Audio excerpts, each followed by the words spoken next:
Hello, and thank you for joining us for Second Take. I'm your host, Brandy McIver, and joining me today, to my left, Eric Hargrove, Matt Parmesano, and to my right, Javon Wells, Lewis Miller. Okay, so March Madness is well underway, and the Final Four is set. Number 1 seeds Kentucky and Wisconsin will face off, and number 1 seed will face off number 7 seed Michigan State. So how is your bracket looking, and who will win the championship?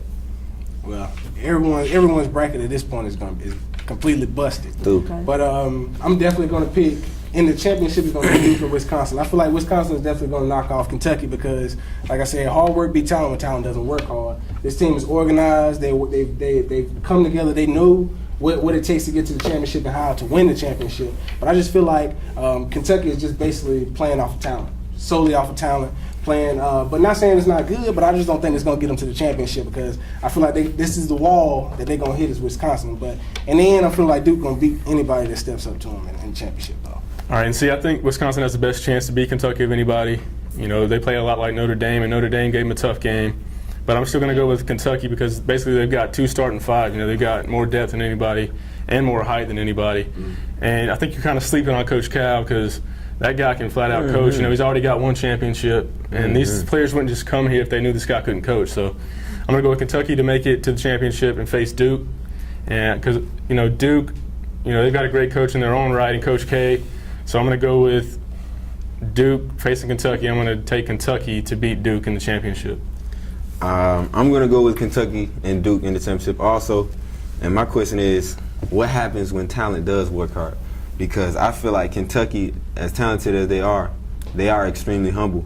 Like, they have been, you know, I can tell, like, this isn't just talent. Like, they work the ball around. They're unselfish. Like, it's no particular player that's selfish, you know, and most time you have that with a young team. Like, you have somebody just out there trying to, hey, I'm out here trying to get busy, I'm trying to do this, I'm trying to do that. They don't have that. You can tell they have good camaraderie and all that. So I feel like Kentucky can do it. Like, But I'm not gonna lie. The whole season, like, it's been people like, yeah, they're not gonna beat them. They're not gonna do this. Man, they ain't lost a game yet. So why would you pick against them? Like, you're not tired of picking against them. Like, man, they're gonna do their thing. They're gonna get in the championship and they're gonna beat Duke in the championship.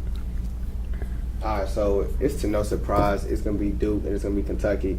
I feel like Duke, well, Coach K came too far to lose right now, so it's going to be them in the championship. And this is also going to be one of the greatest college basketball finals of all time.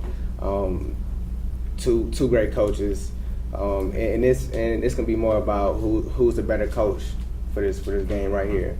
So, and Coach K gonna pull it out though. I feel like it's just set up for this to happen. Like, they just released the Christian Laettner documentary a couple weeks ago. Kentucky Duke, you know, the shot. So I feel like it's kind of set up for them to meet, and you know, and that's the best. Like, the bottom line is money anyway. So I feel like it's gonna happen. It's just bound to happen. So I'll be brokenhearted, man. I got Duke winning it, but Kentucky is going to be upset by Wisconsin. Duke's not going to win. All right. Duke's not even supposed to be here. Okay. Well, the MVP race in the NBA is heating up this season as it winds down. So who should be this year's MVP? Well, I think that Steph Curry is definitely the number 1 player as far as being MVP. And the reason I say that is because you got this guy. First, you got to look at the team. The team is the best team in the league, you know. Then you have an outstanding all-star player who's hitting shots from everywhere, making outstanding plays. He's coming in averaging 23.7, pulling down 4.2 rebounds, and also 7.8 assists. So he's actually putting numbers up across the board, spreading them out. And it's just nobody that I see is going to actually beat him besides Harden. I feel you. Hey, look, pick this. I'm going to go with Stephen Curry too. But at the end of the day, like, anybody can go out and drop 40 a night, but Stephen Curry actually has like the showmanship that a great NBA player should have. Like, you know what I'm saying? Like, this how, like, when it comes to dunks, nobody gonna ever mess with Jordan. When it comes to his handles and just coming down, throwing up shots, like he got that. That's true. But let's not ignore James Harden, though. Exactly. I'm saying, though, James Harden is killing everybody that's stepping in front, and he's doing it by himself. He just got Dwight Howard back. We don't know how Dwight Howard's going to respond with being his injury and all that. But James Harden has been doing this by himself. Steph Curry has Klay Thompson, Draymond Green. He's got pieces there. James Harden doing this by himself. I mean, and to me, there's nobody in the league harder to guard. Steph Curry, now I'm not going to lie, he got that. You saw he did the Chris Paul. Yeah, we all saw that, Chris Paul, Winston-Salem zone. He put him in that blender. We all saw that. But James Harden been doing that too. I know y'all seen James. I know you see it. So, and he just had another 50-point performance the other night. So I got to go with James Harden. Right now it's all about James Harden. The Rockets have a chance to get to the 2nd seed in the West, very tough conference, and that's without one of the better centers in the league, Dwight Howard. So with that team, I think they've got actually a better chance to compete in the Western playoffs. Because of James Harden, he just does so much for that team. He's top 5 in assists and points. I think you got to go with the Rockets. And he has showmanship too, because.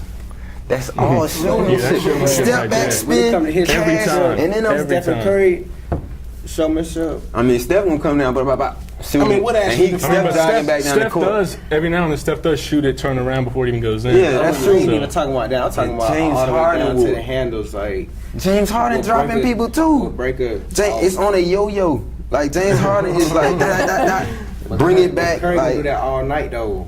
Listen, bro, James is too low. Okay, so for MVP, it looks like it's going to be James Harden against Steph Curry. It's going to be James Harden. And time out, one more thing. James Harden 6'5". All right, we're going. Okay, now, Houston's Dwight Howard recently returned from injury after missing a lot of significant time.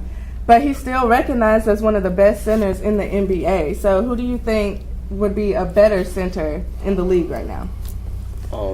The best center in the league right now is Marc Gasol from the Grizzlies.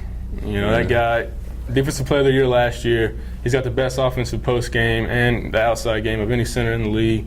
The guy's he's a dynamic player. He gets it done on both ends, really galvanizes that team. I think you got to go with Marc Gasol as the best center in the league right now. Okay. That's exactly who I was going to pick too. You got somebody who's an offensive threat from pretty much anywhere on the court. He'll probably knock down a 3 every now and then. So you got to definitely get out there and shoot him. If you want to get out there close to him, he'll drive right to the basket. And he also can dish it off too as a passing center as well. He'll actually get more people involved. So it's a threat for everybody else to actually cover. It's real tough to cover him. So I mean, I'm gonna have to say Marc Gasol too, but in my opinion, DeAndre Jordan, if he can shoot a free throw, he can shoot one free throw, he can make 2 free throws in a row, DeAndre Jordan would be the best center in the league. But he is a liability. But I feel like everything he does, him and Dwight Howard are comparable to me. But I feel like DeAndre Jordan is even better than Dwight Howard. But I'll give you that. Yeah, because he gives you that heart and hustle, and he has that toughness. Dwight Howard just doesn't have that bite, that anger. He doesn't have it, that mean streak. So, and as a big man, you have to have it. Marc Gasol has it. He has it. I'm not gonna lie. I mean, he missed a shot or something happened the other day, and he tore his jersey in the middle of the game. Like, the man crazy. And he has that bite. So I feel like Marc Gasol, and he has the total package, like he said. Okay. So, Lewis, what you got to say? I can go Marc Gasol. I mean, but just keep it 100. Like, none of these centers are impressing me right now. So. So you're not gonna pick anybody. There's not a whole lot of great big men in the league anymore. I mean, hold on now. It is. Who is Dwight Howard? He's not doing nothing. Anthony Davis. It's not a lot of. And missed significant time. But see, even before that, y'all gotta understand, the game is different now because you have these guards that have taken over the league. Damian Lillard, Steph Curry, James. All these guards have taken over the league. So it's not the same league where you used to throw the ball and watch your postman, blah blah blah. So these teams are different. You know what I'm saying? They're different teams. So I feel like DeAndre Jordan could be considered the best in the league because of the role he plays. He plays his role as a center the best to me. Because Marc Gasol, even though he's good, I feel like, he needs the ball to be good. DeAndre Jordan, you have to throw him the ball one time and he still makes a great impact on the game. He'll have 3 points and you'll still know his presence. Listen, like when the game slows down in the playoffs, you got to have somebody to throw that ball down there too. That's true. And I'd rather throw it down to Marc Gasol and have him make a play than DeAndre Jordan. See, I'd rather go off the pick and roll. I'd rather go off the pick and roll and throw it up to DeAndre Jordan. Because in the playoffs, like you said, they're going to slow down the game, but also the defense is going to be tougher, and they're going to be trapping and getting that ball out of his hands. So, and I feel like the Grizzlies, they can open the game up for shooters that way. But the Grizzlies aren't built off shooters; they're built off of Marc Gasol. You know what I'm saying?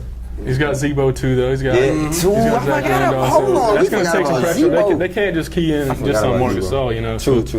That's true. Now that's a sleeper team. Grizzlies. yeah. The Grizzlies are actually. I said that. I think at the season though. and without Jeff Green, then see at the beginning of the season they were already a decent team, but now with adding with Jeff Green, I feel like they're actually contended to be the champion. So. Okay, so Dwight Howard's got some competition, on the Grizzlies, but that's Second Take's rundown of the NCAA tournament championship. We'll see how this really goes down on Monday? Monday, okay. So thank you for joining us. That's all we have for you today. This is Second Take. Once again, I'm your host, Brandy McIver, and we'll see you next time. Everybody eats.